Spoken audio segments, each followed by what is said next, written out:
Without Yes, sir. disputing the manifestation of the Honorable De Lima, the Chair wishes to state for the record that the verification requires personal knowledge and/or authentic records. Yes. It's or. Moving forward, Vice Chair Dumogan.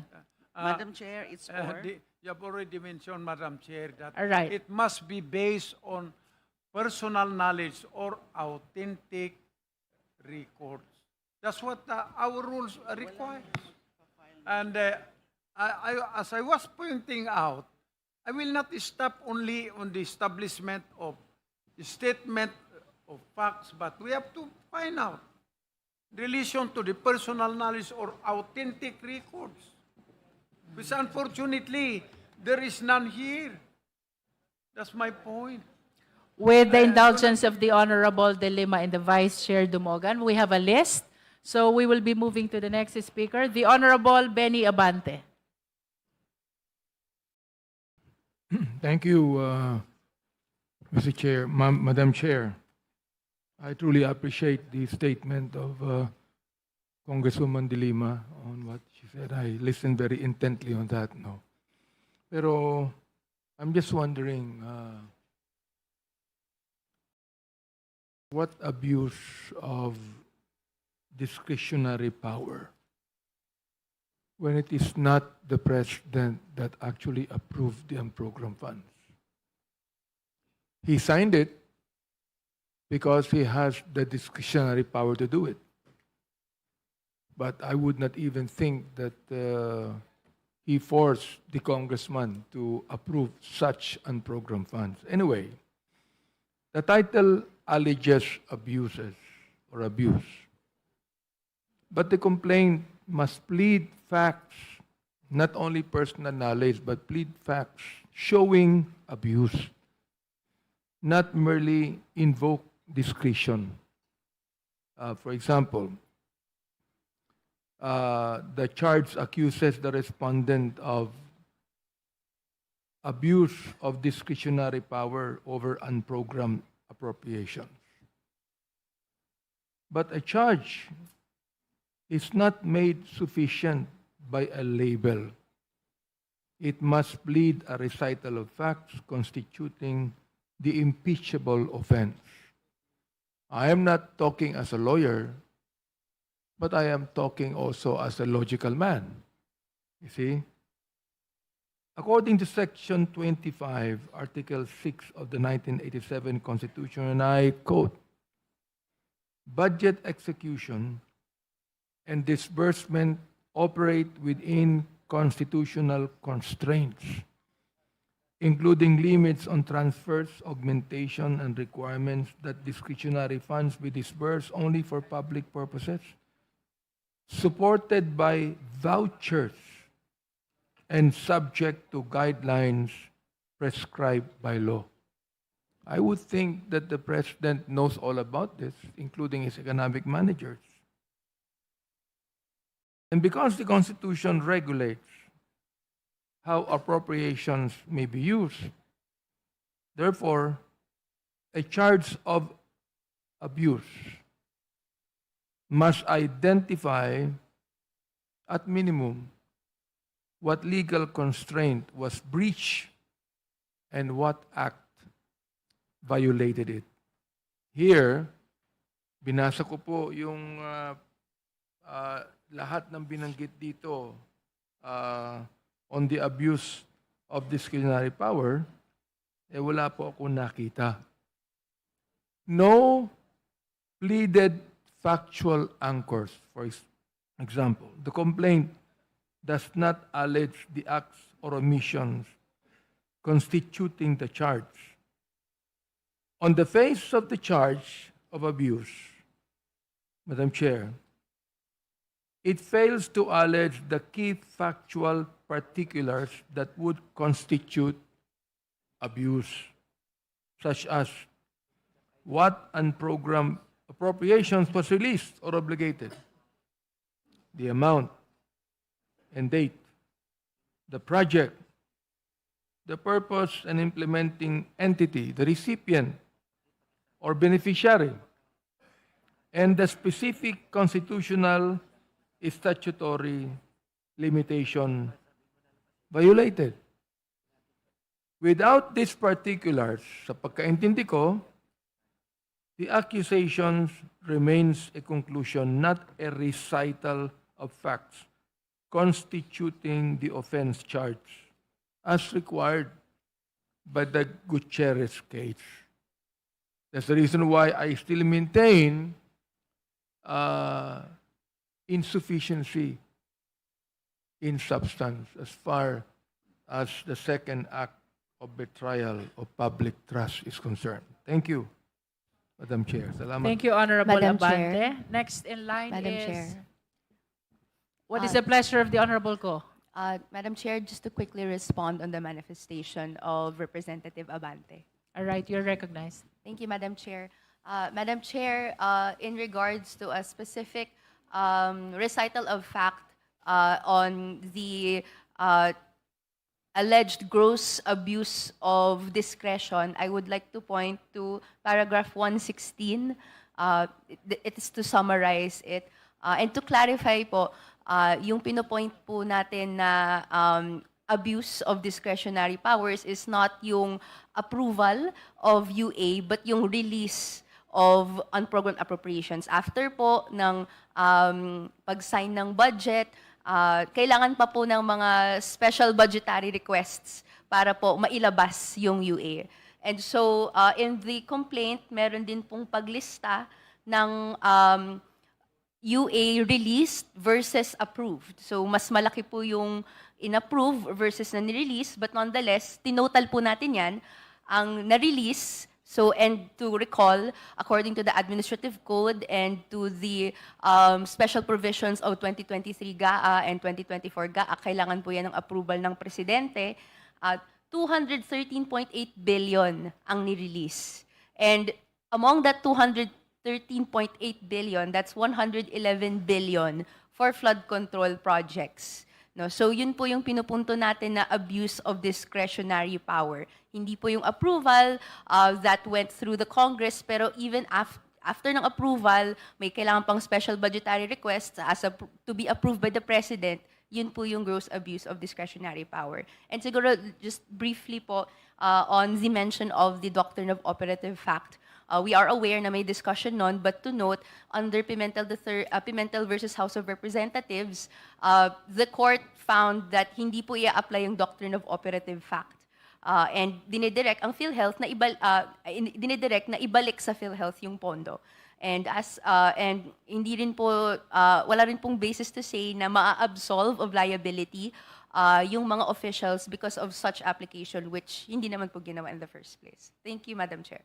Madam Chair, let me clarify. I anticipated this. Yeah. Honorable The Rodriguez. doctrine says that everything that is done during the time when the law or executive order is valid is under the operative fact doctrine is valid. And so, valid si Recto. Valid ang executive department because there is a law that provides that excess funds of government-owned and controlled corporation.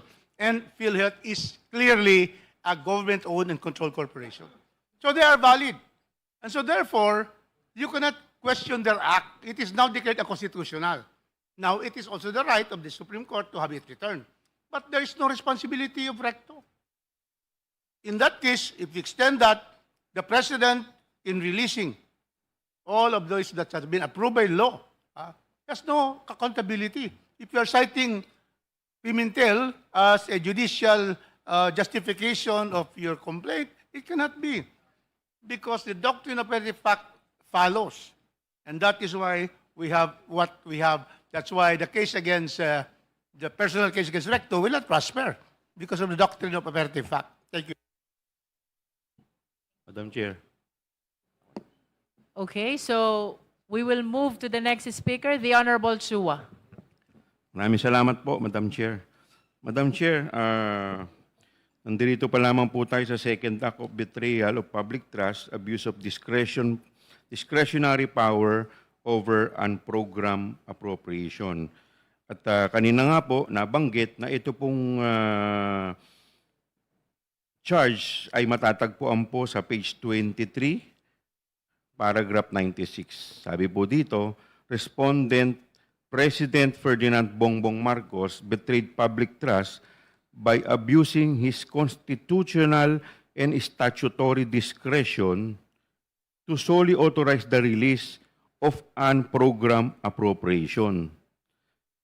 Pero nakaligay po dito at maliwanag na ito po ay kanyang constitutional at statutory discretion. The word discretion itself ay maliwanag, hindi po ito mandatory. Ibig sabihin, hindi po niya ito kailangan gawin. Ito po ay nasa kanya pong discretion. At maliwanag po dito, paano po ang sinasabi po dito sa ating rules. Sabi dito, the requirement of substance is met if there is a recital of facts constituting the offense charge. Asan po ang offense dito kung ito po ay kanyang constitutional duty? Pangalawa, Madam Chair, sinasabi po ng ating esteemed colleague ang kanila pong basis dahil po sa ang binanggit po nilang decision ng Korte Suprema ay yung pong decision patungkol po sa PhilHealth. Pero kung titignan po ninyo dito, ito po ay sinasabi po dito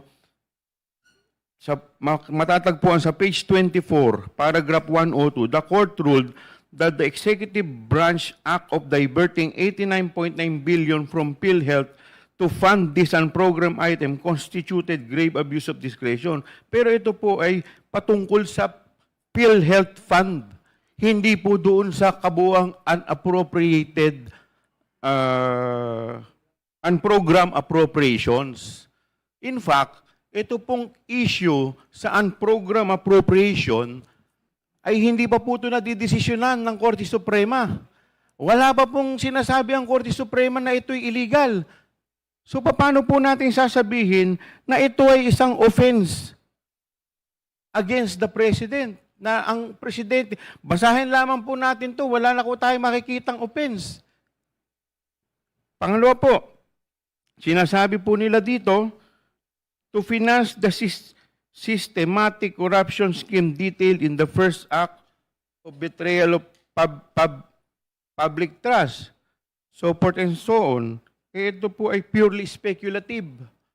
Wala pong basis dito po na nakalagay sa second act of betrayal. Paano po ito nagamit to finance the systematic corruption?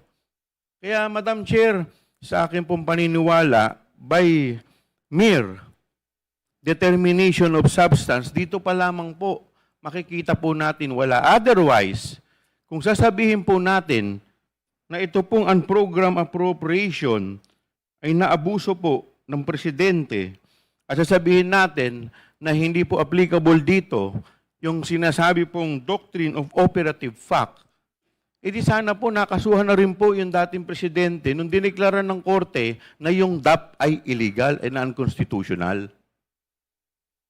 At kagaya po na nabanggit kahapon, ito pong unprogrammed appropriation, lahat po ng administrasyon as far back as 1989, pagkatapos po ng EDSA Revolution, lahat ng administrasyon, lahat ang gobyerno, taon-taon, since 1989 up to the present, lahat po ang administrasyon ay may unprogrammed appropriation.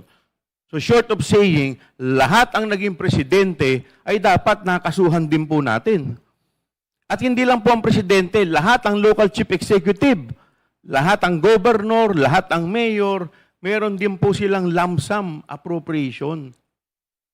Kaya po, Madam Chair, ako po naniniwala, by mere perusal of the second act or the second ground for impeachment complaint, wala po, insufficient po ang substance. Yun lang po. Thank you, Honorable Chua. Next in line is the Honorable Deputy Speaker Janet Garin.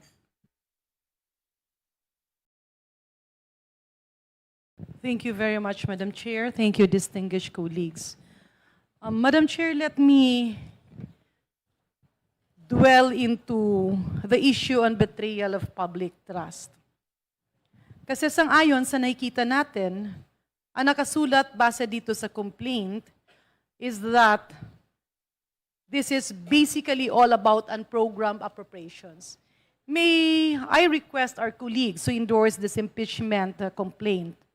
When we talk about unprogrammed appropriations, saan na mga ahensya ito dumadaan and who are the final determinants of the approval and listing of such, including prioritization?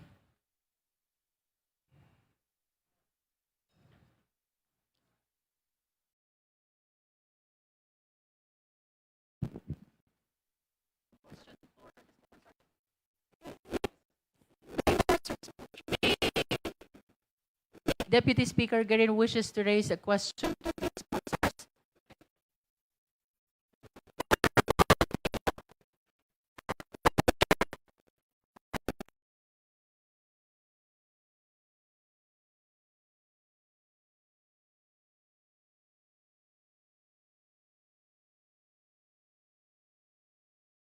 Sa General Appropriations Act, partikular ng 2023 at 2024 na binabanggit dito sa complaint, ang sinasabi po doon ay ang paggamit ng unprogrammed appropriations ay magiging alinsunod sa Section 35, Chapter 5, Book 6 ng Administrative Code. So may explicit reference po sa special provision ng unprogrammed appropriations dito sa provision na ito. At ang sinasabi po ron na expenditures from lump sum appropriations, so ibig sabihin, sa GAA mismo, sinasabi na ang unprogrammed appropriations ay isang tipo ng lump sum appropriation na covered ng provision na ito. At ang sabi ay expenditures from lump sum appropriations authorized for any purpose or for any department, office, or agency in any annual General Appropriations Act shall be made in accordance with a special budget to be approved by the President. So yun po yung proseso na tinatakda.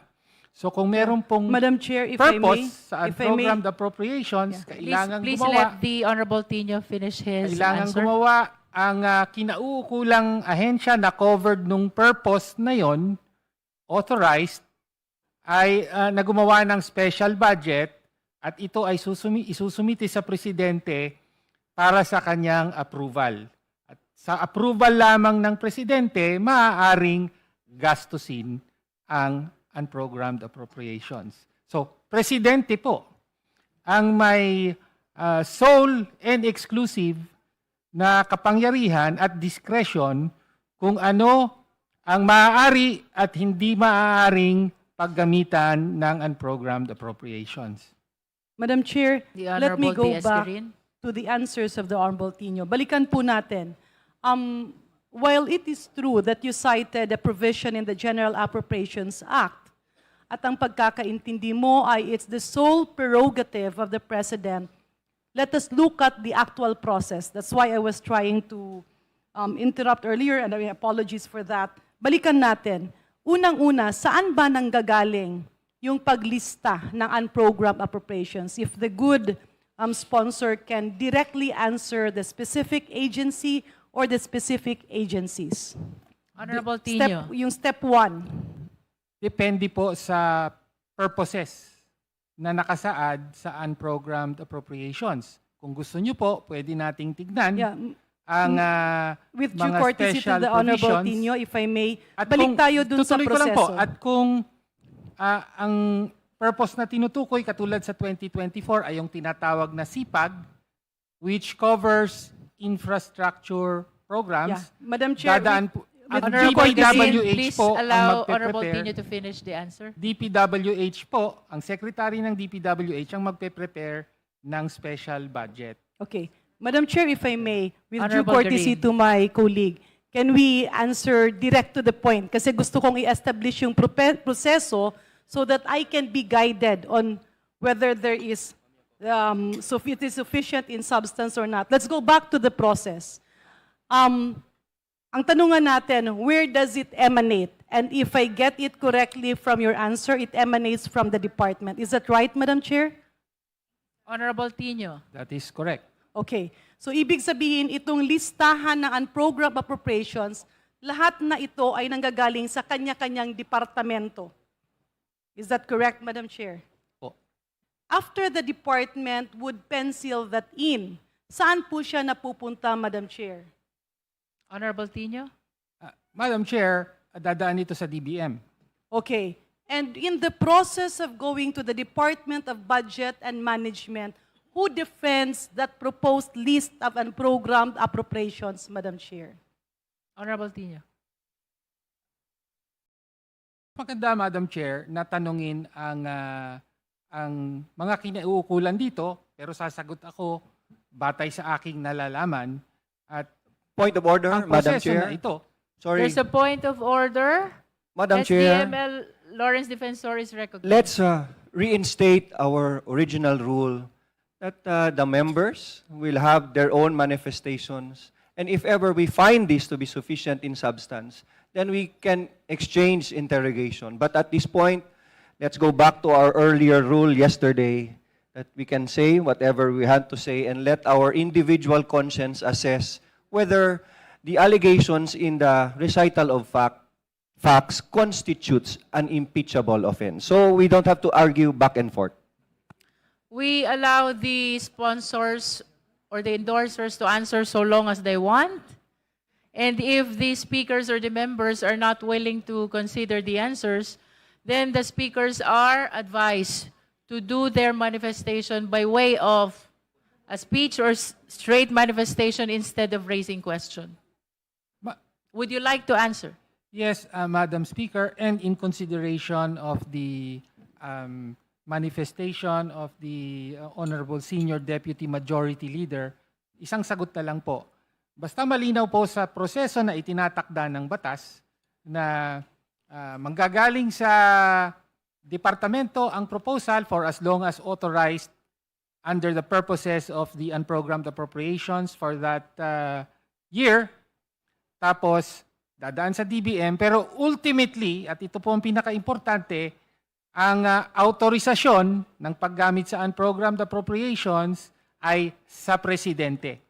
No? Ang ibig din sabihin nito, meron din siyang kapangyarihan, kung mayroon siyang kapangyarihang mag-authorize, meron din siyang kapangyarihang hindi mag-authorize. At yun po ang isang batayan na sinasabi natin kung bakit inabuso niya ang kapangyarihang ito. Kaya po, betrayal of public trust. Madam Chair. Honorable Garin. Yeah. Thank you very much, distinguished colleague, for that response. The reason why I asked that is that I wanted to be clarified because based on the complaint, it's stated and it appears, and especially during the initial answers of our distinguished sponsor, tila ang naipapalabas na ang presidente ang may diskresyon or may kapangyarihan at pumili kung ano ang mapopondohan.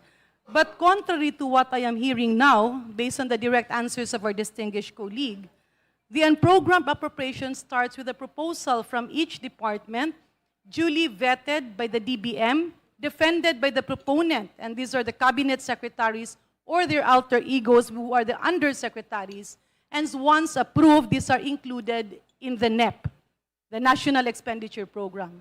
After that, it is forwarded to Congress and Senate.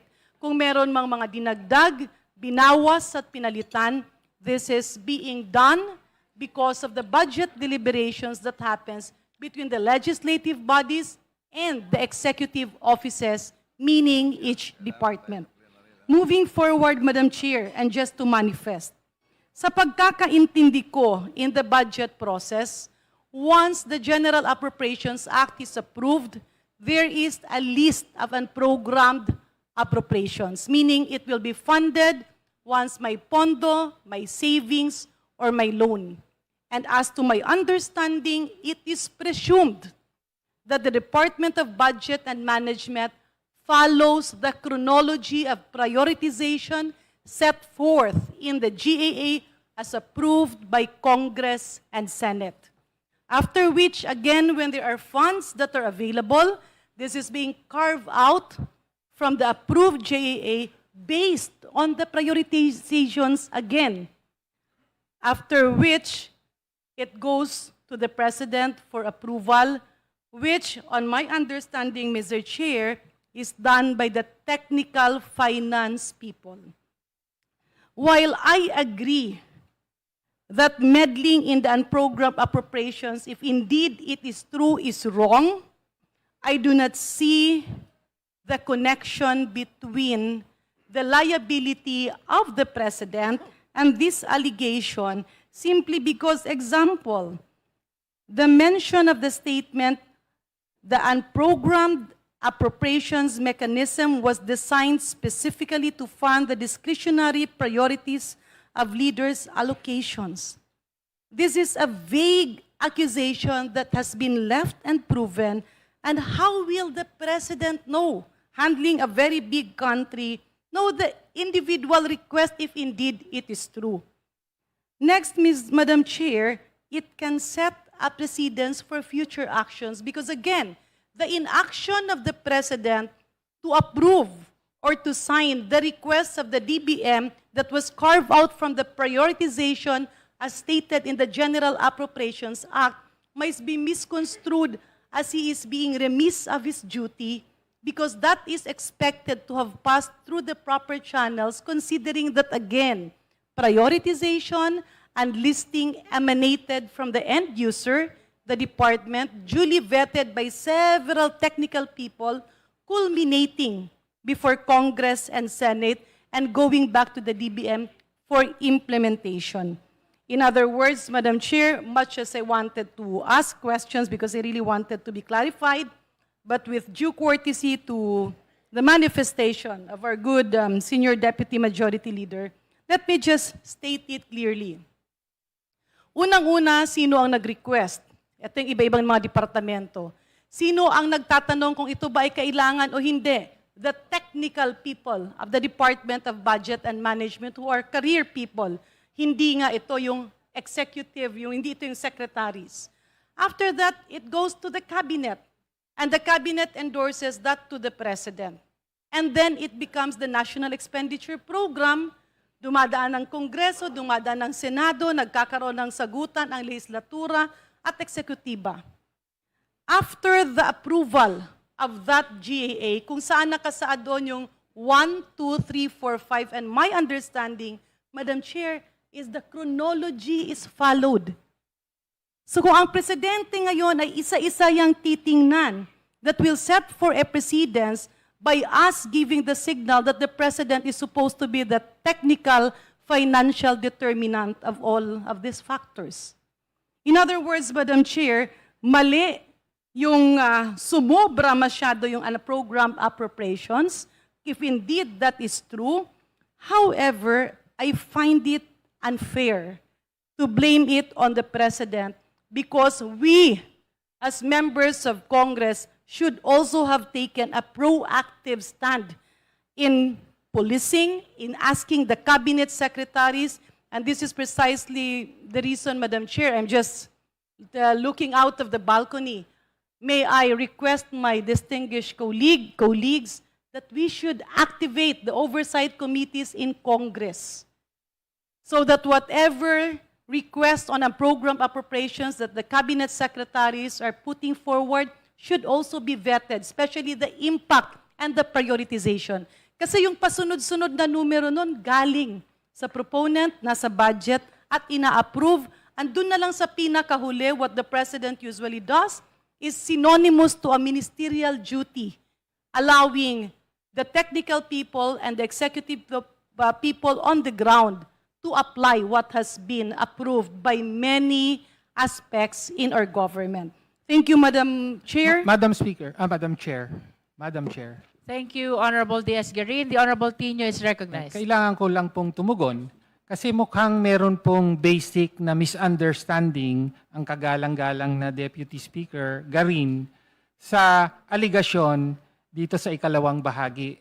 No? Kasi parang ang intindi niya na ang abuso ng discretion ng Pangulo ay naganap during budget preparation, yung paghahanda ng NEP.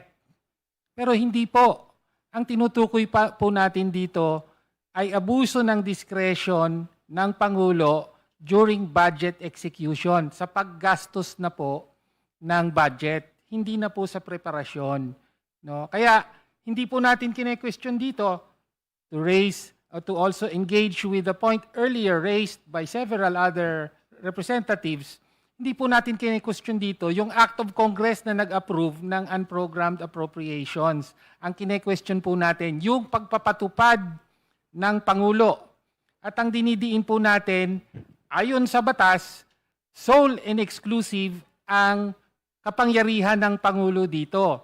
Bakit po ganun ang batas? Bakit binibigay sa Pangulo ang sole discretion to authorize the use of unprogrammed appropriations dahil lump sum po siya.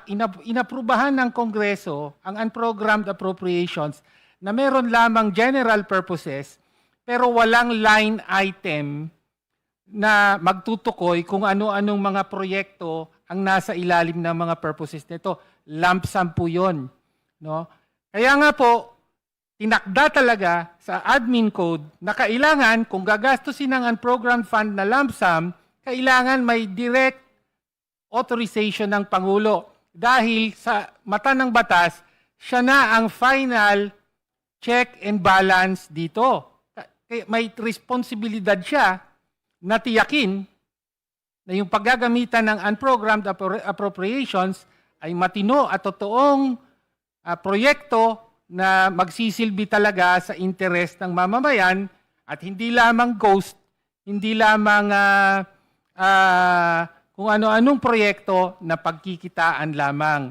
At yun po ang sinasabi nating abuso ng discretion. Kaya nga, inugnay po natin ang pagpahintulot niya, ang failure niya to exercise proper discretion, kaya naipakita na rin na yung marami sa mga tumanggap ng proyekto na pinondohan ng unprogrammed appropriations ay ngayon may kaso sa ombudsman, mga contractors na katulad ng SunWest at Silver Wolves, among others. Yun po. So, Madam Chair, mukhang hindi yata naiintindihan ng ilan kung ano yung aligasyon dito sa With all complaint. due respect Madam to Chair. D.S. Garin and the Honorable Tino, we have provided both parties ample opportunity to ventilate their respective arguments and views. We will be terminating your discussions on this point, and we will be moving to the next speaker. Madam Chair, can I have a last recap to review? If I allow you for the last recap, D.S. Garin, will Honorable Tino request again for another recap? It depends. Madam Chair. With the indulgence of both parties, we are terminating the discussion of your contrary views on this point. Madam Chair, just a very quick 1-minute manifestation. Just for the record. The Deputy Speaker is recognized. Yeah. Madam Chair, just to manifest, hindi po totoong hindi ko naiintindihan ang budget process. Yes, it's a lump sum allocation, but there is an accompanying list enumerating the prioritization and the numbering of the programs. Ang listahan ng mga proyekto, because this has to be corrected, because people listening might think that it's another pork barrel. While it's considered a lump sum, kaakibat doon ang listahan ng mga proyekto na dapat pondohan. And what I am saying, Madam Chair, we cannot set up precedents that will put our government in a jeopardy dahil wala nang gagalaw kung sinasabi natin ang presidente ang dapat maghimay, tumingin at tingnan ang technical at pinansyal na aspeto ng bawat proyekto. In summary, Madam Chair, yes, the authorization is mandated by law to come from the President, but that signature comes only at a point where the Cabinet, the DBM, Senate, and Congress has finished all the vetting process, and he approves based on the knowledge that it is needed, it is the priority, and he does that commensurate to the chronological listing submitted and attached to the General Appropriations Act. Thank you very much, Madam Chair. That is the last. Would you Madam like Chair. to make your last recap? Madam Chair. In the interest I will of not due process. reply to that, Madam Chair. So there ends your discussion. Let's move to the next speaker. The Honorable Eming Pascual is recognized. Thank you, Madam Speaker. Madam Speaker, ito hindi lang para sa atin, sa committee ito o sa kongresong ito, para na din sa maintindihan ng buong Pilipinas. Ng sambayan ng Pilipinong nanonood sa atin ngayon. Tama po, na tinatalakay at pinag-aaralan nating mabuti ang mga issues sa impeachment complaint na ito. Pero dapat din po na ang ating pag-aaral ay dahil sa ebidensya at hindi dapat batay sa spekulasyon o opinyon lamang ng kahit na sinong tao. Matapos ko pong basahin at pag-aralan ang mga nakasaad, ang mga basihan ng impeachment complaint ay naalaman ko na sa kabuuan ay wala pong matibay na ebidensya dito. Puro hearsay at sariling opinyon lamang. Ayun ang naging basihan ng impeachment complaint sa sinasabing partisipasyon sa kickback ng ating Pangulo ay wala po kong makitang matibay na ebidensya. Puro hearsay lang po ang opinyon at reklamo dito. Sa sinasabing issue sa katiwalian ng Pangulo ukol sa hindi pagbito sa unprogrammed appropriation na nakalista sa national budget ay wala din po kung makitang sapat na ebidensya na magpapatunay na may nasabing katiwalian dito. Tama po ang sinabi kanina ni Congressman Joel Chua.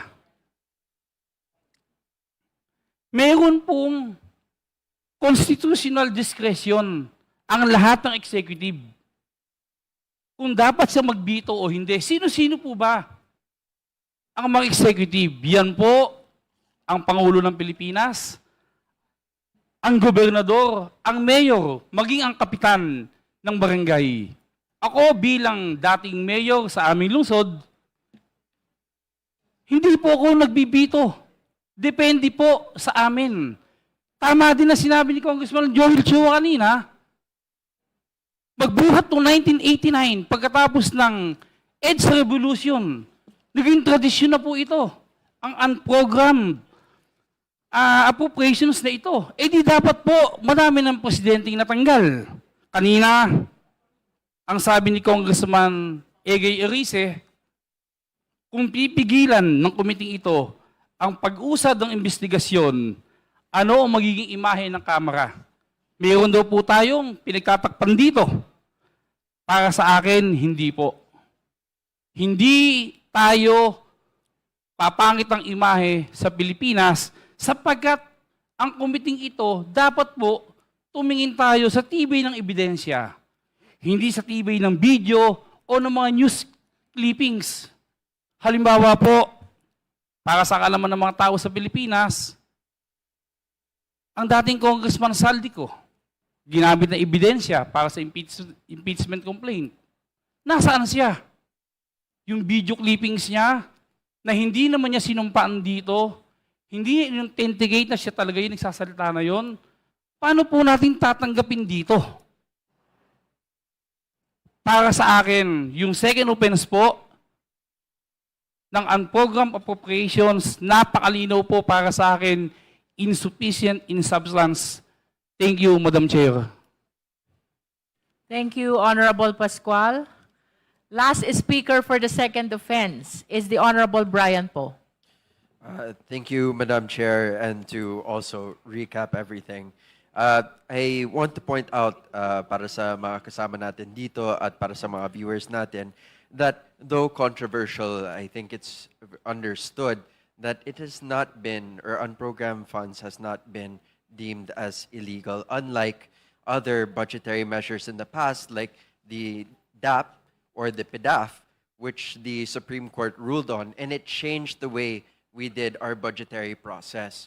So now, it no longer exists in the way we implement our budget, but this shows an evolution of the budgetary process. As of the moment, ang unprogrammed funds po has not been deemed as illegal, which is why the wording of this complaint specifies the authorization of the release of funds. However, authorizing the release of funds in and of itself is not abuse, and it is not abusive. And it is very difficult to prove that there was a bad intention in the authorization of the release of the funds. the abuse or the alleged abuse that we are discovering in the hearings that we are conducting is in the implementation, Madam Chair. And the President himself is not directly involved in the bidding process for these projects. And therefore, it's hard to say that the President is involved in that abuse or the alleged abuse. Another point in this ground is the point on circumventing congressional oversight. Madam Chair, unprogrammed funds do not circumvent congressional oversight. Yes, it is our way of giving the executive branch leeway in case there are unforeseen expenses in the future. However, it is not without guidelines that come first from Congress, as which was said by our Deputy Speaker earlier. In the 2025 unprogrammed funds, there were certain items that were signaled as okay by Congress for unprogrammed funds to be used. Government infrastructure, GOCCs, foreign-assisted projects, risk management, etc. In the 2026 unprogrammed funds, the priority shifted because of the complaints of our kababayans. It shifted because of the concerns raised by the minority and other groups. So this shift ended up focusing more on foreign-assisted projects, risk management, and AFP modernization with some provisions vetoed. The point here being, Madam Chair, and what I want to highlight is it went through a congressional process. It was approved by Congress, and it was reacted to in the succeeding budget process, meaning there is still a level of congressional oversight which takes place over unprogrammed funds, which is why for me, while it is more specific in its approach towards the unprogrammed funds, specifying the authorization, it is very hard for me to see a grave abuse of power and a betrayal of public trust based solely on the authorization of a release, based on the fact that the abuse that we have seen takes place in implementation, and there is a level of congressional oversight, Madam Chair. Thank you, Honorable Po. This is in Yes, Madam response Chair, to the manifestation of the Honorable Po. This is just a short manifestation Honorable to follow Ilago. through on the earlier point of information made by Representative Reneco. All right. Before we proceed to our third and last offense, Honorable Ilago. Yes, Madam Chair. Earlier on, we'd like to clarify the version of the General Appropriations Act.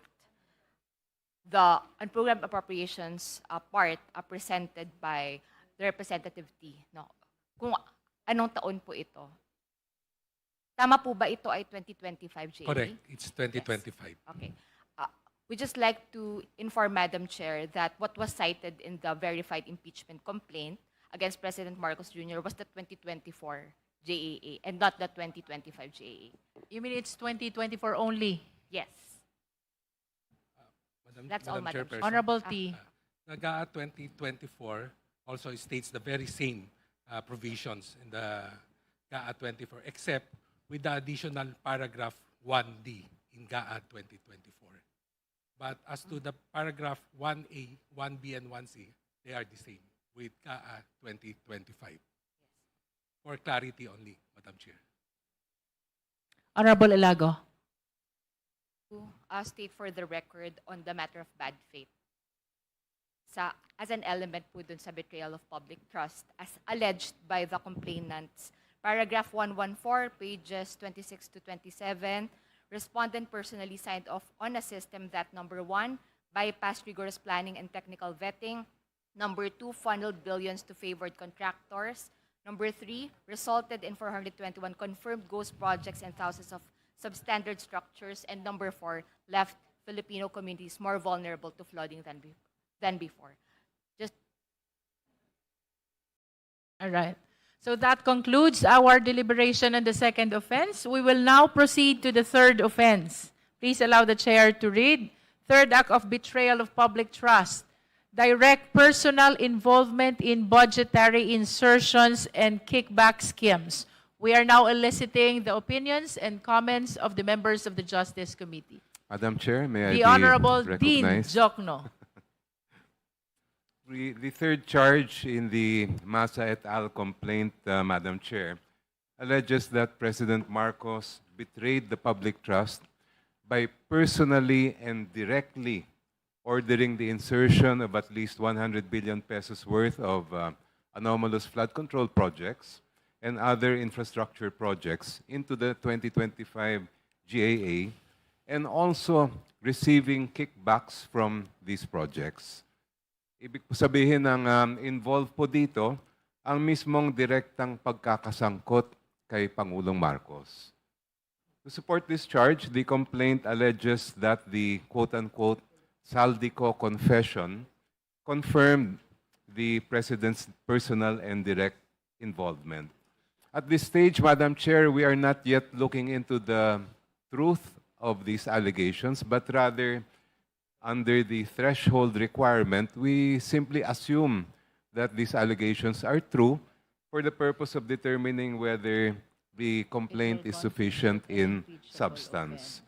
And I respectfully submit that given that standard, that these allegations are assumed to be true, the complaint, insofar as the third ground is concerned, does satisfy the threshold standard of sufficiency in substance. Ako po ay naniniwala na dapat humarap si Saldico dito po sa atin para malaman na ma-cross-examine ng mga members ng komite at mahusgahan siya, hindi lang ng mga mambabatas, kundi ng sambayan ng Pilipino. Kung talagang totoo ang sinasabi niya o may laman ang sinasabi niya. I respectfully submit, Madam Chair, that we should proceed to the next stage of the proceedings, at least insofar as this ground is concerned. Thank you. Thank you, Honorable Jokno. Any other member who wishes to make a manifestation on the third offense? Madam Chair, The Honorable De Lima. I support the view, I concur with the view of the Honorable Representative Jel Jokno about the third. Honorable De Lima, kindly speak closer to the microphone. Thank you. I support and concur with the view of the Honorable Representative Jel Jokno with respect to the third ground. Again, it's direct personal involvement in budgetary insertions and kickbacks schemes. Sa tingin ko po, itong third ground ang pinakamalakas. Because if take a look at the allegations of the complaint, lalo na yung tungkol sa mga claims o mga sinasabi through a video ng dating representative and chair of the Appropriations Committee. It would seem, if hypothetically admitted, meron talagang impeachable offense. Napakarami ng mga sinasabi niya. Ganon din yung pag-cite ng mga testimony ni Yusek Bernardo. And yung tungkol naman po sa Cabral files.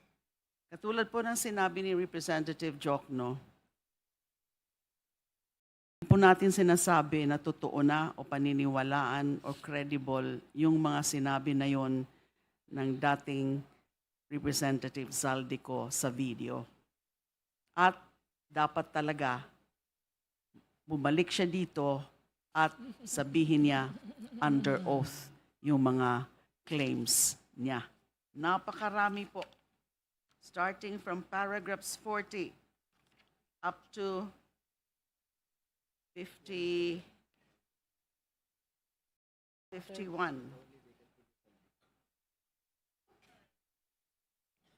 Imagine.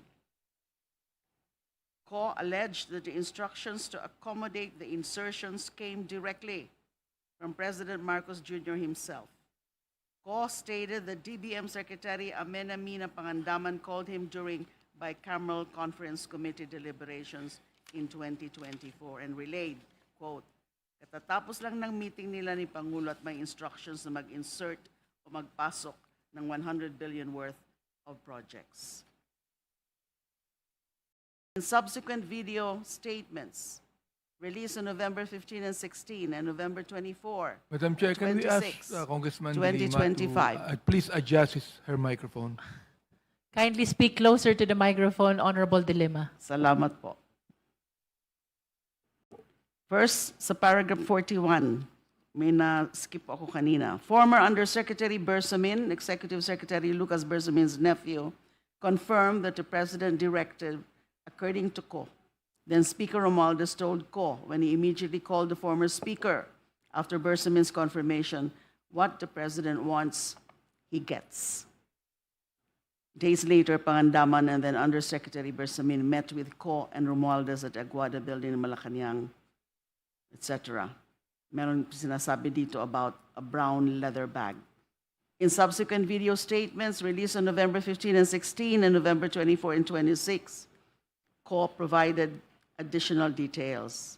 He displayed photographs of suitcases allegedly containing cash delivered to then Speaker Romualdez and President Marcos. He denied receiving money himself, although hindi ho ata nakapaniwala, stating all the insertions went to the President and to Romualdez and that he merely facilitated deliveries. He described the delivery system. DPWH District Engineer Henry Alcantara's people would transfer cash to cost men who coordinated with Speaker Romualdez's staff member Jocelyn Sereno for delivery to the Speaker's residences, etc., etc. Napakaraming factual allegations.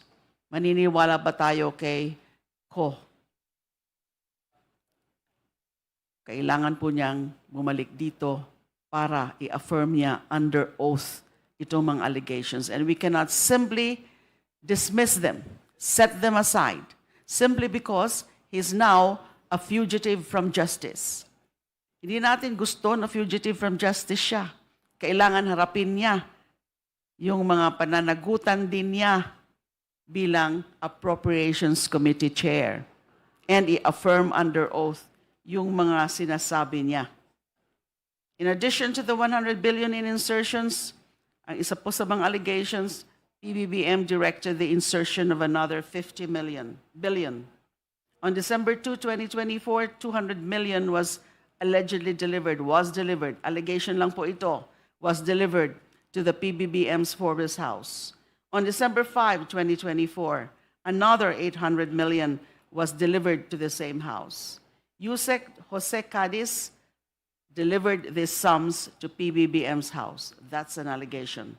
Another 8 billion in cash was delivered by DPWH Yusek Roberto Bernardo to PBBM through Yusecs Olivar and Adrian Bersamin. These allegations by themselves are enough to establish the gravity of the charge so as to constitute the impeachable offense of betrayal of public trust and, of course, graft and corruption. When the impeachable official commits graft and corruption, necessarily he betrays public trust. This is the so-called nexus that is required for the Justice Committee to find an impeachment complaint sufficient in substance. Hindi pa po ito evidentiary. Hindi pa ho natin kailangan humarap dito si Saldico ngayon sa hearing na ito. But in subsequent hearings, kapag maging sufficient in substance itong complaint, the second complaint, pag yung ating desisyon by majority vote ay ito ay sufficient, then we will require him to appear. Kung hindi siya mag-appear, hindi natin papansinin yung mga allegation niya. But right now, there are allegations. Ko, Bernardo, and then yung sa Cabral files. That's my point, Madam Chair. Hindi pa ito ang proceeding para patunayan kung totoo lahat yung mga kagimbal-gimbal na sinabi ng former Finance Appropriations Committee Chair. May tamang panahon para dyan. But hindi natin pwedeng sarado ang mata natin dito sa mga factual allegations. sufficient factual allegations. The third ground, to me, is the strongest ground among the three grounds. Dahil may mga aligasyon na hindi ko, again, kailangan ko po talagang ulitin, hindi ko pa po sinasabi na naniniwala ako sa mga aligasyon. Pero gusto kong malaman kung totoo. At yun siguro ang gusto ng taong bayan, malaman. Totoo ba yung mga sinasabi ni Zaldico, ni Yusek Bernardo na nag-appear na sa Senado? Yun lang po ang punto. If the Justice Committee is to abide by its mandate and follow its own rules, the sufficiency and gravity of those factual allegations, including the others, in the complaint, and the nexus that they establish with the impeachment ground charge, which is betrayal of public trust. Kasi kung totoo mga yon, that is definitely and unquestionably betrayal of public trust. It necessarily calls for a finding of sufficiency in substance. Thank you. Thank you, Honorable De Lima. The Honorable Keith Flores is recognized. Thank you, Madam Chair. Madam Chair, a perusal of the complaint would probably show that the third ground is probably the strongest. And I would like to agree with Congresswoman De Lima that it is the strongest and may have a complete recital of facts about an impeachable offense. But we have to go back to the verification again, Madam Chair, that the information contained in the impeachment complaint must be true and correct based on their personal knowledge and on authentic documents. We already know that former Congressman Zaldico is not here and would probably not be able to validate the statements made on the video posted on social media. What then would stop any other person who is outside our jurisdiction from making statements against any of the impeachable officers that may implicate them in an impeachable offense and us continue proceeding with proceedings like this?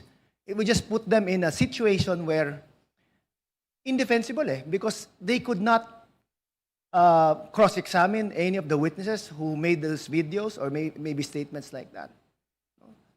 But then again, that may have been the strongest ground in the impeachment complaint filed by the Makabayan. No? But it still cannot be substantiated, Madam Chair. It would be a total waste of time if we proceed with that, Madam Chair.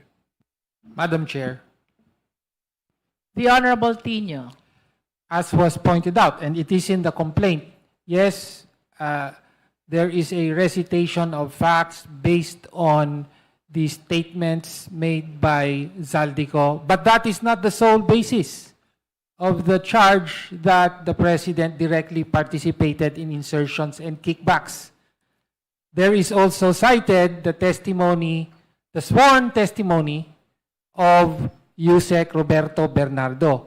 And in this case, he is not somewhere outside the country, he is right here. And he has appeared numerous times before the Senate at pwedeng-pwede pong ipatawag dito dahil siya rin, kumbaga, nag-confirm, nag-corroborate ang sinabi ni Zaldico sa sinabi ni Yusek Bernardo. No, kaya po, nananatili na merong malinaw na factual, na recitation of facts na nakabatay sa public records, including sworn testimony, and therefore, may sufficiency in substance po ang pangatlong bahagi na ito na nagsasabing direktang inutos ng Pangulo ang 100 bilyong insertion sa 2025 budget at tumanggap ng kickback mula dito ayon mismo sa testimonya ni Yusek Bernardo. Sufficient informed and substance. Thank you.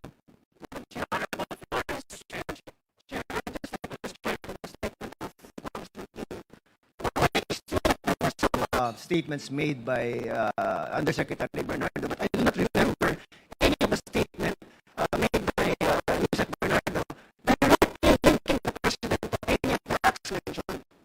It may be corroborative of the statements of all, but I don't know if I can just miss it, but I've never heard of Yusek saying directly that it was the President.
verification of the complaint.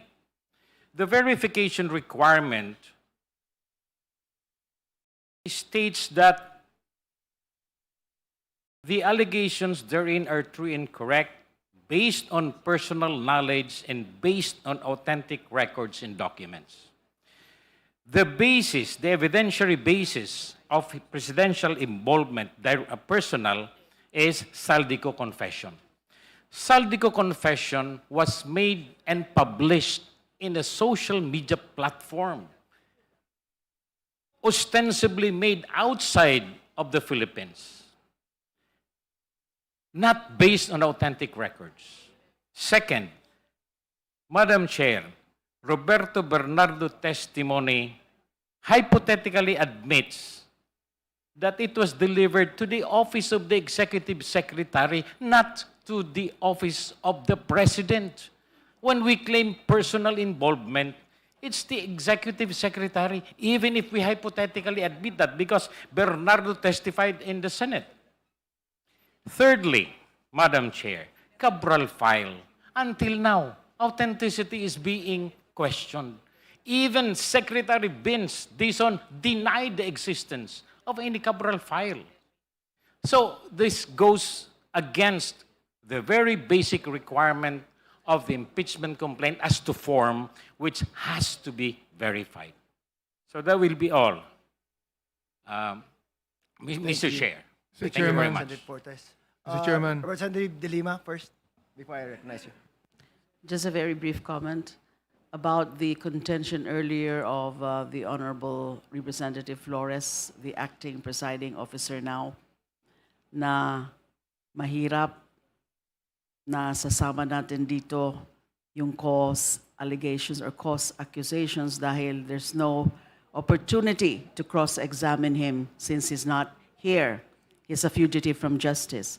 All that the committee have to do is to issue the subpoena, summon him, and then give the chance, give an opportunity for him, the accuser, kung talagang seryoso siya, should end his fugitive from justice status. And pangatawan niya yung kanyang mga sinasabi by saying it under oath. Hindi ko sinasabi na credible siya. Gusto ko lang marinig sa kanya at gusto natin siyang i-cross-examine para hopefully lumabas talaga ang totoo. Yan po ang punto. Allegations, factual allegations are here right before our very eyes. Nasa complaint. We cannot ignore them. Yun lang po. Thank you, Representative De Lima. Congressman Abante. Yes, Mr. Chair, I just would like to, I do not agree with the decision of the Supreme Court in dismissing the impeachment case against Vice President Sara. But at this point in time, in this impeachment proceeding against PBBM, I would like to agree with the statement of Justice Marvin Leonen. And I would like to quote what he said. He said, impeachment should never be abused to maintain the hegemonic dominance of greed by shaming those who occupy high government positions into preventing them into doing what they were sworn to do. This is why impeachment has been designed so that it is not merely a political process initiated by mere allegations, sabi niya, or by perceived public acclaim, shaped by the propagandistic effect of timed press releases or a responsible viral post on social media. Now, that is the statement of the Senior Associate Justice Marvin Leonen. At this point, Mr. Chair, as we talk about this impeachment of PBBM, I would rather agree with the statement of Associate Justice Marvic Leonen. Kanina po, palaging binabanggit yung hypothetical. Hindi ko alam kung naunawaan ng ordinaryo mamamayan natin ang ibig sabihin yan. But I would like to give a description of the meaning of the word hypothetical. It means imagine, suppose, or based on a suggested idea or theory rather than reality. Therefore, as I conclude, Mr. Chair, this discussion today, naniniwala po ako, all charges given here are speculative. They are not only allegations as admitted even by the respondent. They are allegations, but they are speculative and therefore they are also hearsay. And therefore, they are highly hypothetical. And therefore, the statement of Justice Marvic Leonen goes in tandem with the kind of impeachment that we are now doing against the President of the Republic. And therefore, to me, that is insufficiency of substance. Thank you very much, Mr. Chair. Thank you, Honorable Abante. If there are no other members aside from the Honorable Po, then I wish to pronounce that we are about to end the deliberation. The Honorable Honorable Brian Po, and then Honorable Chua, and then Honorable Erice, one after the other. You're recognized. Madam Chair, thank you for recognizing me. We cannot ignore these allegations, but they are exactly that. They are allegations po. We must allow the justice system to be able to conduct its investigations. No? We've had Infracom, we've had Blue Ribbon, we've had ICI, and if we move forward with this in substance, we will have another hearing yet again and invite the same stakeholders. The problem with doing so would be that you would also be taking away time from the investigation teams to conduct their investigations and file the proper cases. If the purpose of this is due process and to further justice and transparency, would it not be best to leave it to the DOJ and the Ombudsman to continue their mandate and actually continue with their investigation and their cases without being stifled with another hearing? But beyond that, let's also look at it on the grounds of what new information may come forward in a succeeding hearing should we give credence to the substance of this ground. Technically speaking, Madam Chair, if more cases are filed by the DOJ and the Ombudsman in the future, that would give more grounds for a healthier debate on impeachment. But as it stands, the investigation process has just begun for many of those who have been implicated in the previous hearings. So, Madam Chair, as it stands, it feels that the substance currently is subject to debate still. I feel that there's more that can be done if we trust the justice system that we currently have and trust the mandate of the DOJ and the Ombudsman. Just my 2 cents for the committee, Madam Chair. Thank you. The Honorable Chua.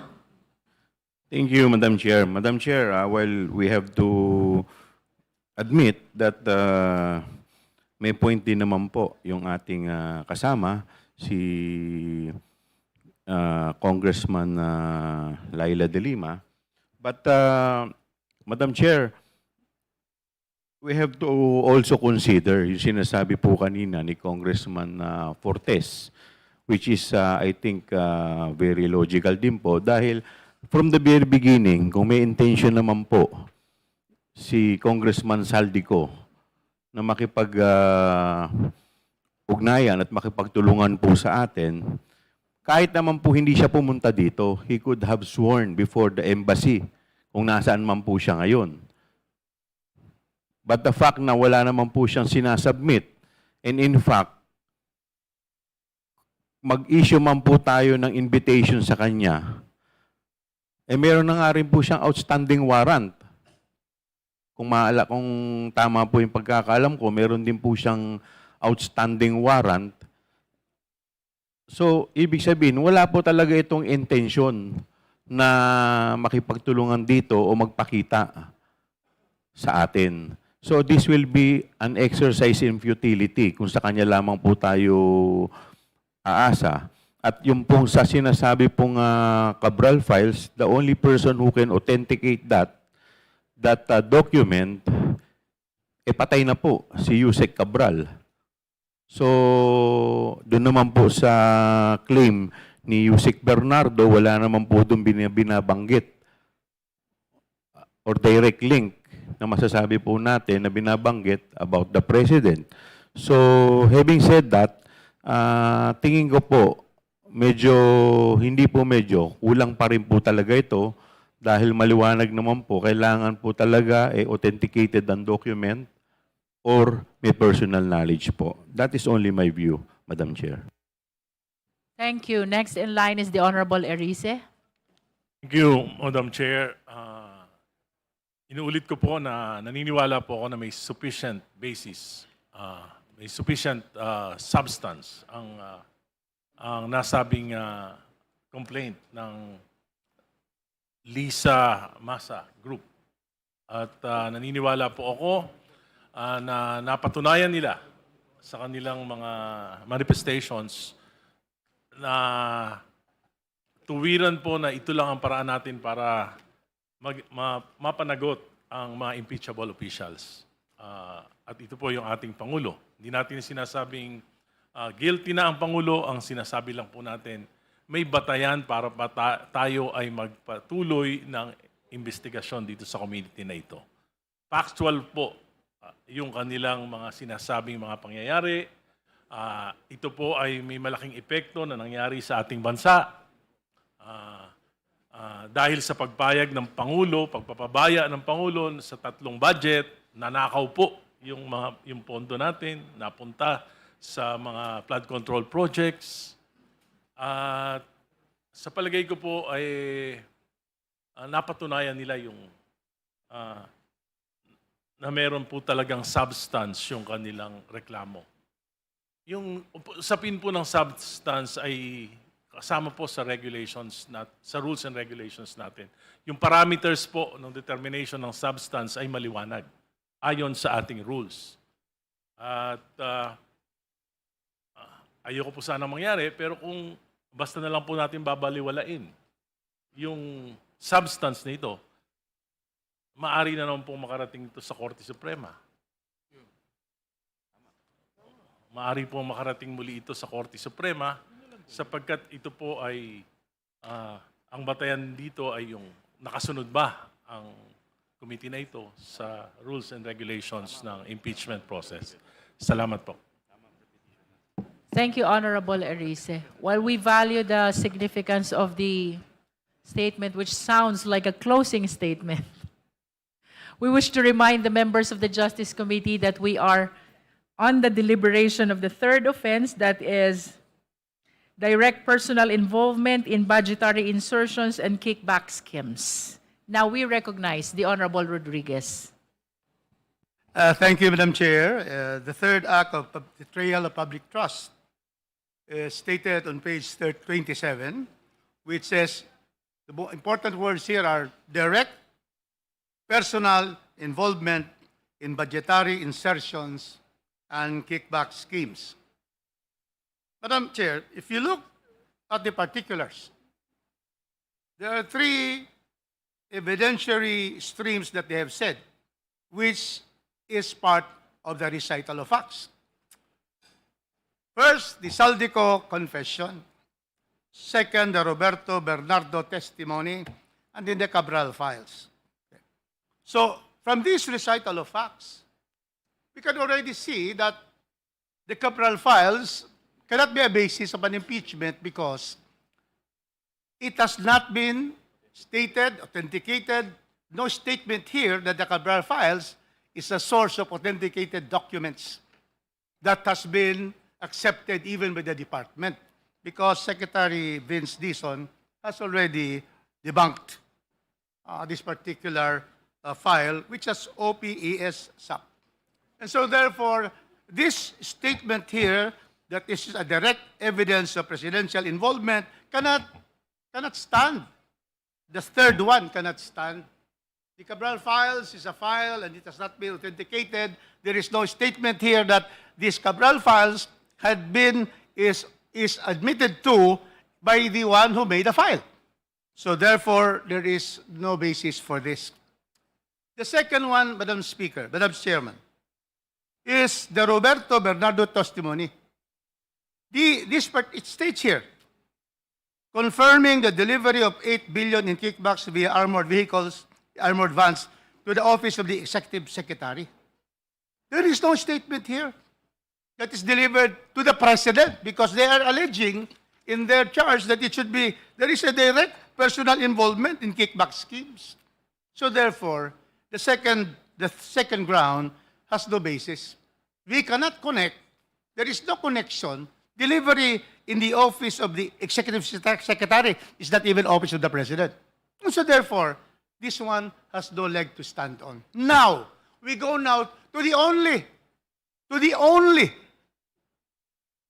evidentiary, according to the complainant, the only evidentiary nature to me that recites some facts of direct involvement. What is this? Direction of Saldico to direct the President or directly to have the 100 billion insertion, and then the personal delivery of 1 billion. Madam Chair, the problem with this sole evidence, according to them, to link the President to kickbacks and insertions, the problem with this sole, the only one that directly implicates the President, is coming from a polluted, fugitive source, not under oath.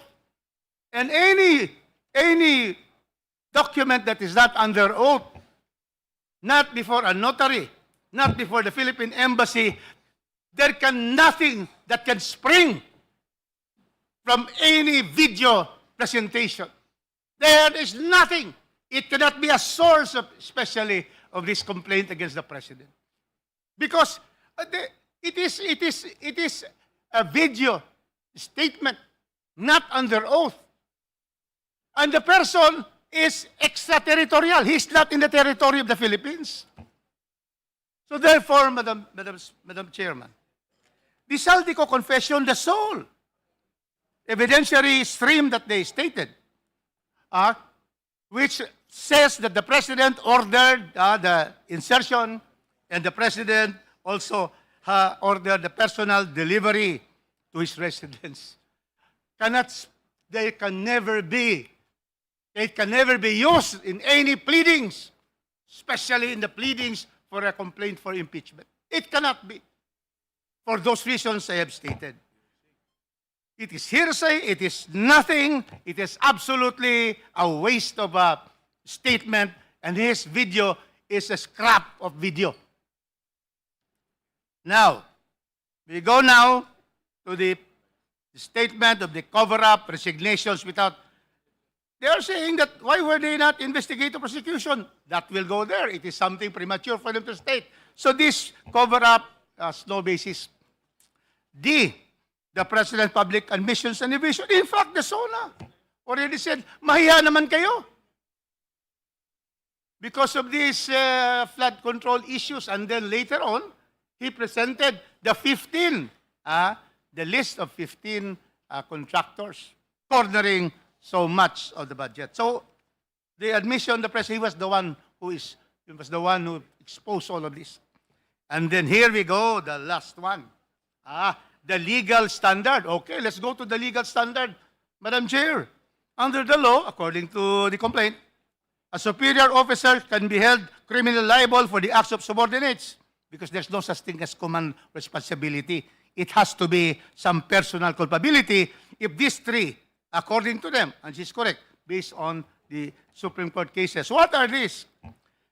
One, the President had effective control over the subordinates. Correct. Number one is right. Number right. First one is correct. They are all subordinates. All of these officials, Executive Secretary, Public Courts, and so forth. But here, the second one cannot be. There's no statement of fact to support the next one. He knew or should have known the subordinates unlawful acts. What is the statement? That he knew. What is the recital of fact here? That he knew the subordinates unlawful acts. Nothing. And then the conjunction and. In other words, 1, 2, 3 should be and, not or. So therefore, and the third one, he failed. Marcos failed to prevent or punish these acts. Where is the statement of facts that he failed to prevent or punish this act, which has nothing to do at all? And so therefore, Madam Chair, the legal standard of command responsibility and personal culpability does not exist for the failure of the two other requirements. Now we have the legal conclusion. Once again, we cannot discuss this because they cannot have a legal conclusion. Therefore, Madam Chairman, clearly, the third charge is likewise insufficient in substance. Thank you, Madam Chair. Thank you, Honorable Rodriguez. Next is the Honorable Janice Digamo. And then the Honorable Vice Chair Dumogan. Did you raise your hand, Kong? Madam Chair, after hearing everyone and going over the MASA grounds, the third ground, I would like to recognize our legal luminaries like Ma'am Laila, Attorney Jokno. But hearing what Kong Rufus also have said, I believe that the third ground relied so much on media reports, raised corruption concerns. However, it failed to show direct presidential acts with proof. Kaya sa paningin ko po, it is insufficient in substance. Thank you po. The Honorable Vice Chair Dumogan. Thank you, Madam Chair. Yes, we cannot deny that we have these anomalies that have been discovered, and it cannot also be denied that it was because of what the President had done, stating it in his SONA, creating an investigative body, as well as tasking the Department of Justice and the Ombudsman that a lot of those involved are now facing criminal charges. And investigations are going on. It is not fair to allude to the President that he said this in the SONA just to distance himself from the said corruption. That is not fair. And considering all those that had been said, unfortunately, even on this third ground, there is no direct evidence that will justify the filing of an impeachment against the President. It has been clearly elaborated. The statement of Yosek Bernardo, which does not link the President directly. The confession of Saldico, who is a fugitive from justice, which is not under oath, which is, of course, under our own rules. We cannot base the assessment of sufficiency in substance by just disregarding the basis of authentic records. So in its totality, Madam Chair, there is no sufficiency in substance, even in on this third ground. Thank you, Vice Chair Dumogan. Are there any other members who wish to make a manifestation? Hearing none. The chair declares our deliberation on the sufficiency in substance of Masa et al. Impeachment complaint terminated. We have come to the point of voting. And for the guidance of all the members, we will be voting first on the De Jesus impeachment complaint. Thereafter, we will be voting on the Masa et al. Impeachment complaint. For the guidance of everyone, let us all be reminded, both have been declared already as sufficient in form. And our voting this afternoon is on the determination of sufficiency in substance.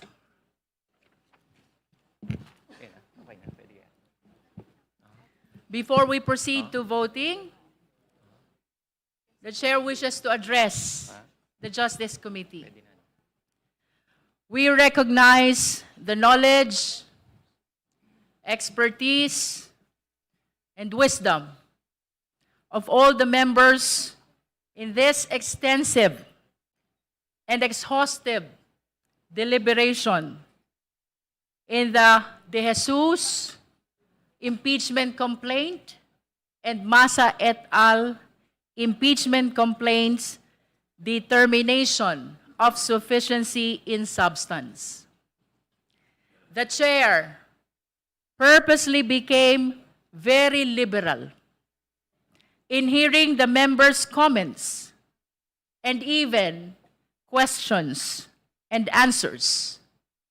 This is in recognition of the extraordinary power of the sovereign Filipino people to impeach high-ranking official if they are liable to the law. As representative of the sovereign people, we are likewise their voice. And it is incumbent upon this committee to ventilate all possible views and opinions of the people whom we represent. Likewise, the extensive and exhaustive deliberation provided better and wider perspective as we come to the end of our deliberation. Mga kasama, before we vote on the sufficiency in substance of the De Jesus and Masa complaint, the chair would like to remind everyone of the immense weight of the task at hand of this committee. Sa pagtukoy kung may sapat na substance ang mga reklamong ito, laging kinikilala ng komite ang sound discretion ng bawat miyembro. Your vote must be rooted in your individual appreciation of the facts, the allegations, and the annexes attached to the complaints.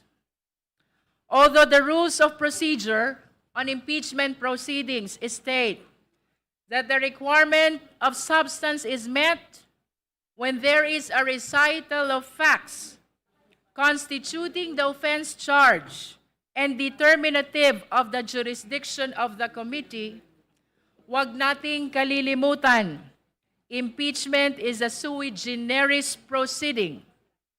It is a class of its own. Hindi lang ito basta legalidad. Ito ay usapinding, politikal at moral. Uulitin ko po, ito ay isa sa pinakamakapangyarihang mandato na ibinigay sa atin ng Konstitusyon. The 1987 Constitution has lodged this power in us, the members of Congress, who are duly elected representatives of the Filipino people. It is our duty to determine whether or not the highest officials of the country have committed acts that are so detrimental to the Filipino people that they deserve to be removed from office. Kaya naman, I urge every member of this committee, vote not out of convenience. Vote with your conscience. Isipin natin ang kapakanan at kinabukasan ng bawat Pilipino. Let us prove that in this hall, the interest of the Filipino people always comes first. Maraming salamat po. Madam Chair.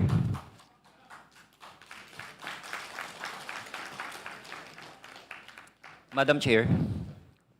Madam Chair. The Honorable Nisay is recognized. Before we vote on the De Jesus complaint, I would like to have a manifestation. We recognize the Honorable Nisay for the purpose of his manifestation. Point of order, Madam Chair. What is the point of order of the Honorable I'd like Abante? to ask, what is the purpose of the manifestation when he already spoke a lot of things? Let us be during reminded time? that the Honorable Nisay is the endorser of the De Jesus complaint. I do So realize that, Madam Chair. the committee would like to accord. I just would like to ask, what is the purpose of this manifestation? Would What you is like the to purpose? answer the question of the Honorable Abante? To explain the arguments. And the Madam closing Chair, statement. that has been so and the closing explained. statement. Perhaps, Honorable Nisay, you just make a quick closing statement in support of the sufficiency in substance of De Jesus complaint. Thank you, Madam Chair. You may proceed.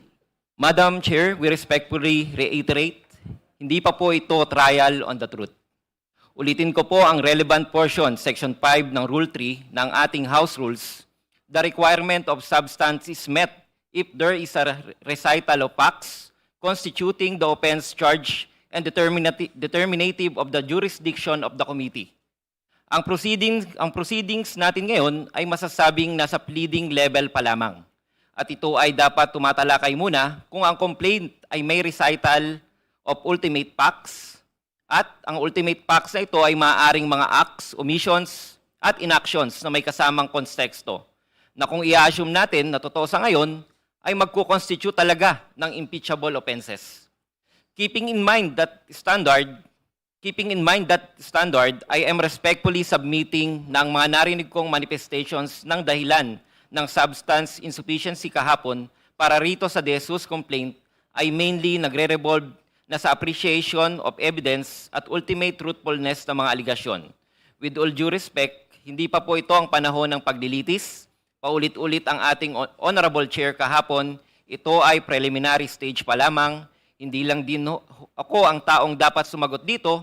May complainant na nakapirma at nag-verify ng complaint na hindi pa naman naiimbitahan sa mga initial na pagdinig na ito. At this stage, the question is narrower. May facts alleged ba? May context ba? At may clear nexus ba to an impeachable ground? Sa unang argument o offense, Madam Chair and honorable members of the committee, sufficiency in substance that not require na may existing criminal charge already filed against the respondent, nor that the pleading uses the perfect criminal law label of kidnapping. Gaya ng mga tanong na ibinabato sa akin kahapon, ang recital of facts sa complaint na ito ay ang inaksyon ng presidente at hindi ng kung anong executive orders mula sa presidente. Maliwanag, Madam Chair, for this offense, the complainant narrates inaction kaya clearly may recital of ultimate facts. Hindi lang ito conclusions. Dagdag pa, these pleaded facts are attributable to the impeachable officer. Dahil nabanggit ko, may mga command responsibility ang ating Pangulo over through PNP. At assuming that these pleaded facts are true, then the allegation may constitute the culpable violation of the Constitution. Sa ikalawang argumento, napansin ko ho na ang mga tanong na ibinabato sa akin muli ay nagde-delve sa katotohanan o merito ng mga alugasyon.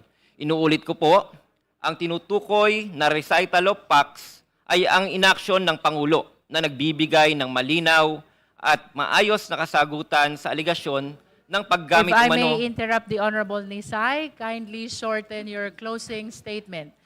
You've been given an ample opportunity during the deliberation of the sufficiency in substance of the De Jesus complaint. Kindly shorten your closing statement. With all due respect, ito ay depensa na ng respondent at hindi ng mga members of the committee. Hindi pa po ito ang tamang panahon upang atakihin o pabulaanan ng recital of facts sapagkat inuulit ko, tayo ay nasa preliminary stage pa lamang ng proseso. Dagdag pa rito ang simpleng drug testing, particular na rin ang hair follicle drug test na matagal nang pinananawagan ng sambayanan ay nananatiling hindi maisagawa ng Pangulo. Kung tunay na nating inaasahan ng pinakamataas na pinuno ng bansa ay magsisilbing ehemplo lalo na bilang lingkod bayan, ang ganitong panawagan sana ay madaling tugunan upang alisin ang alinlangan at mapanatili ang tiwala ng publiko. Maliwanag, Madam Chair, for this argument, the complaint narrates another inaction which almost amounts to admission na mayroong naging illegal drug use ang Pangulo. Clearly, mayroong recital of ultimate facts, hindi lang ulit ito conclusions, at assuming that this is true, then the allegation may constitute betrayal of public trust na isa sa mga impeachable grounds. Sa ikatlong argumento naman, with all due respect, the absence of mandatory legal duty does not automatically erase an allegation from the real betrayal of public trust. The Constitution recognized that some acts are short of being criminal but may still be serious breach of public trust when attended by bad faith, gross faithlessness, or gross misuse of discretion. Nakasaad po dito sa aking paunang speech kahapon na hindi namin dinidispute ang katotohanan na wala nga naman talagang legal duty ang presidente na magdito. Ang moral aspect din ang ating tinitingnan dito. Kung ating susuriin ang national budgets, mapapansin na lumobo na ang mga unprogram appropriations at record high kumpara sa mga nagdaang mga administrasyon. Sa makatuwid for this third offense, the complaint narrates on an omission of the part of an impeachable officer. Honorable Nisay, I am aware that you have 5 offenses. You are on the 3rd. Kindly shorten your closing statement. Closing. Madam Chair, kung nakakalimutan natin na ang power to impeach ay parte ng ating checks and balances, kung sa umpisa pa lamang ay tila ipinagtatanggol na ang Pangulo, ano pang silbi ng checks and balances na ito? Huwag sana nating gawing mas komplikado ang sufficiency in substance. It was meant to be simple and workable because impeachment is the Constitution mechanism to ensure accountability of impeachable officers. Kapag may seryosong aligasyon at red flags, hindi natin pwedeng sabihing bahala na. Kapag may seryosong aligasyon at red flags na nagiging pattern na, hindi natin pwedeng i-technical ang private citizen na dumudulog sa atin. Hindi tayong pwedeng magbulag-bulagan sa mga hinaing ng ating mga kababayan na mas malubhang naapektuhan at mas maapektuhan ng mga aligasyon na ito. Dahil katulad ko, alam ko ang bawat isa sa inyo ay nakikita rin ng mga ito. Ang gusto lang din naman ng taong bayan ay buksan natin ang pinto ng proseso at dinggin ang kanilang mga hinaing. Madam Chair, in view of the foregoing, I respectfully submit that the impeachment complaint be deemed sufficient in substance and that it accordingly be allowed to proceed to the next stage of the proceedings. Maraming salamat po, Madam Chair. Because we gave opportunity to Representative Nisay to make a closing statement in support of the De Jesus impeachment complaint, in the interest of equality, we are giving as well the same opportunity to the endorsers of Masa et al. Impeachment complaint. The Honorable Tino. Madam Chair, we will give the 3 endorsers, but I think we are now ready to vote on the first one. How many endorsers will be delivering a closing statement? 3. Pero That's maiksi lang fine. po, Yeah, Madam Chair. That's okay. The 3 can speak. But let us now vote because we're finished through already with the first one so that we can already decide on the first one after hearing the closing statement. Honorable Rodriguez, the chair wishes to do the voting one after the other, immediately one after the other. So I wish to request Honorable Tino only to deliver the closing statement. Chair, I wish to state that I always agree with the chair. Thank you, Honorable Rodriguez. Madam Chair, you said only. Will Honorable Co and Honorable Ilago be amenable to that? That it will only be Honorable Only. Tino who will be delivering the closing statement in support of the, or you can choose who among the 3 of you. To my understanding, Madam Chair, the motion provided by Honorable Rufus is that we vote first on the first complaint. And He then withdrew his motion already because he said he's always following the chair. Okay. We'd still like to provide a short manifestation if possible, Madam Chair. Yes, please, but we will be allowing only one endorser in support of Masa et al. Complaint. This is only in the interest of equality Sige because po. we heard the closing statement Okay. of the Ako Jesus na lang? impeachment complaint. Honorable Tino, you're recognized. Maraming salamat, Madam Chair. Bumoto ang committee ito na sufficient inform ang Masa et al. Complaint. Ibig po sabihin, verified complaint na nakabatay sa personal knowledge and authentic records. Kaya settled na po ang usapin na ito, no, as far as this stage of the proceedings is concerned. Narito tayo ngayon sa determination of sufficiency in substance. At ang kinakailangan lamang po rito ay tiyakin na merong recitation of facts na nagpapatungkol sa isang ground for impeachment at therefore dapat na maging patuloy na paksa ng komiting ito. Malinaw na palinaw po na sufficient in substance ang Masa et al. Complaint. Meron pong malinaw na ground, betrayal of public trust, laban kay Pangulong Bongbong Marcos Jr. at malinaw din po ang recitation of facts na pinagbabatayan nito. Una, yung institutionalization ng formula para sa preparasyon ng National Expenditure Program na sinabmit ng Pangulo sa Kongreso sa 3 taon ng kanyang presidency, no? At ito ang sistema na punot dulo ng flood control corruption scandal. Yun yung tinatawag nating BBM parametric formula na karugtong ng mga sistema ng mga proponent o modus ng mga proponent, commitment or kickback mula sa mga corrupt na contractor tungo sa mga corrupt na opisyal. No? Pangalawa, sinabi dito as a relation of facts na inabuso ng Pangulo ang kanyang discretion sa paggastos ng budget, particular sa unprogrammed appropriations. Kung ang una ay sa preparasyon, ang pangalawa ay sa implementasyon o paggastos ng budget. Malinaw na binanggit, ni-recite sa complaint na tangi, sole and exclusive ang discretion ng Pangulo sa paggastos. Kung ano ang paggagastusan at kung ano ang hindi paggagastusan ng unprogrammed appropriations at inugnay natin ang pinaggastusan ng unprogrammed appropriations na inaprubahan ng Pangulo mismo, direktang at personal sa corruption, no?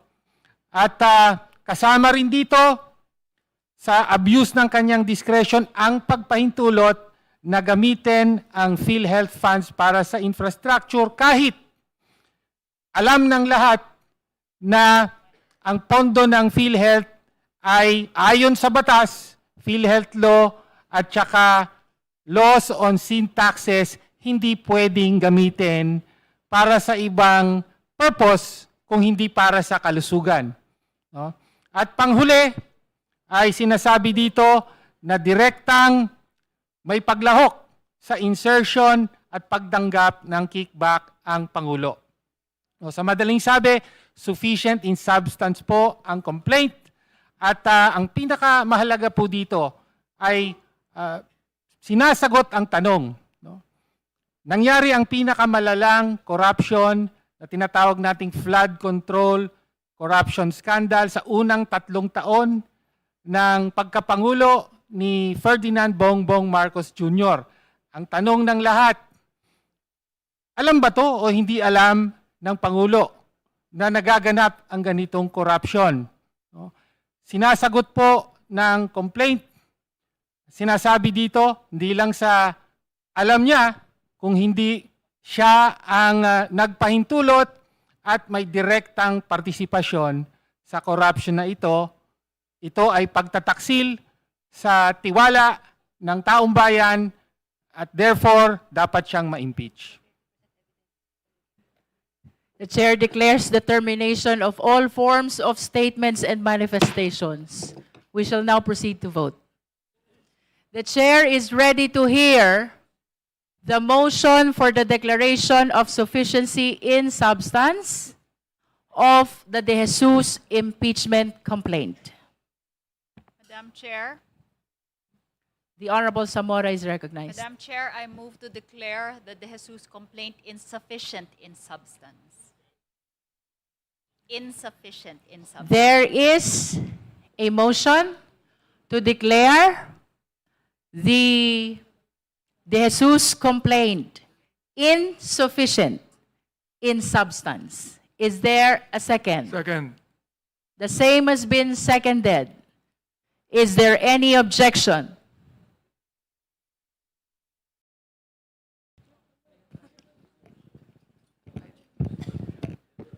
May I ask, Honorable Nisay, if you are a member?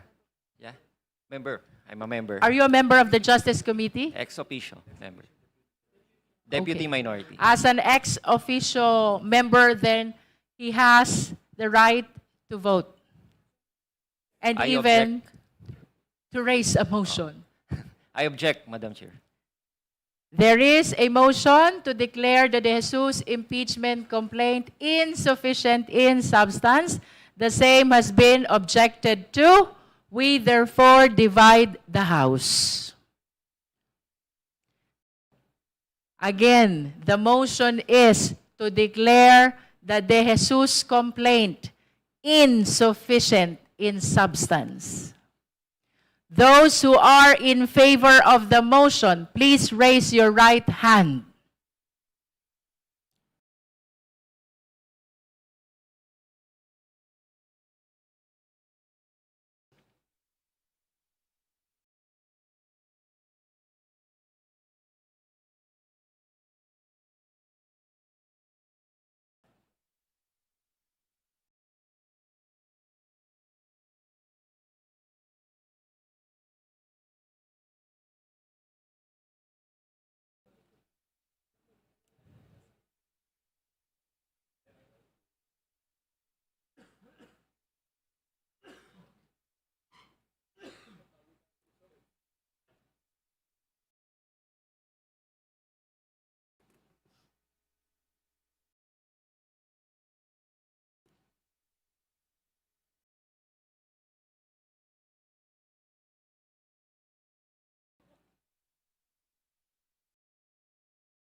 You may put down your hands.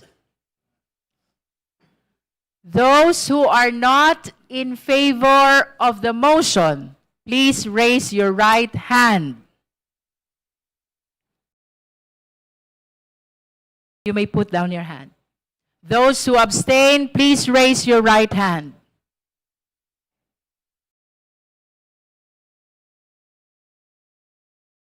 You may put down your hands.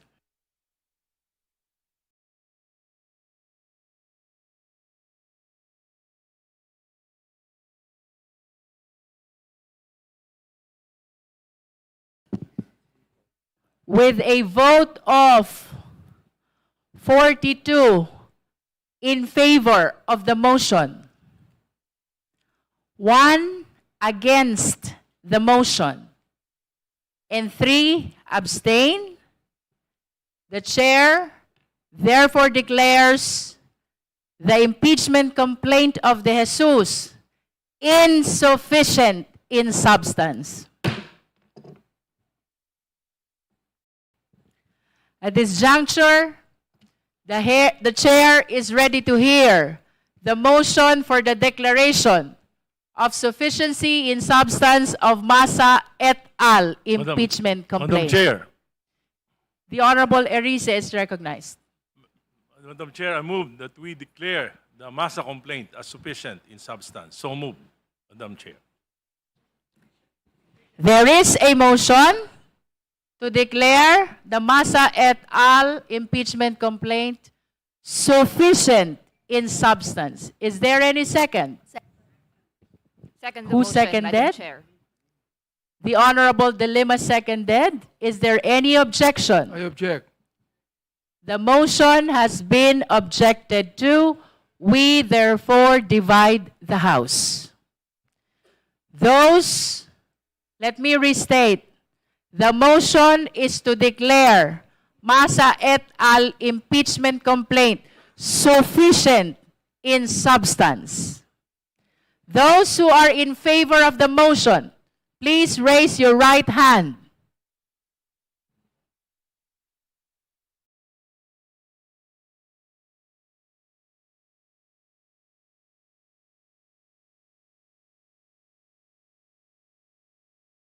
You may put down your hands. Those who are not in favor of the motion, please raise your right hand.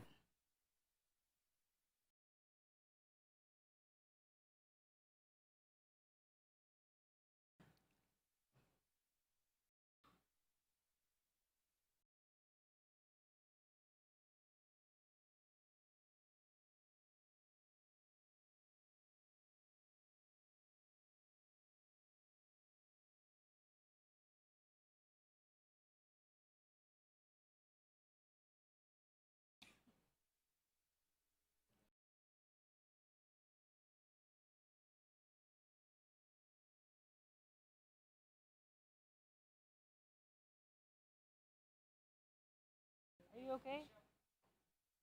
You may put down your hands. Those who abstain, please raise your right hand.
With vote in favor of the motion, 7, and those against the motion, 39, with 0 abstention. The chair declares the Masa et al. Impeachment complaint insufficient in substance. That concludes the voting on the sufficiency or insufficiency of substance of the 2 impeachment complaints. If we have no other matter to discuss, we are suspending the meeting until February 9, 2026, 10 o'clock in the morning. Members present are considered informed in today's hearing. Meeting is suspended.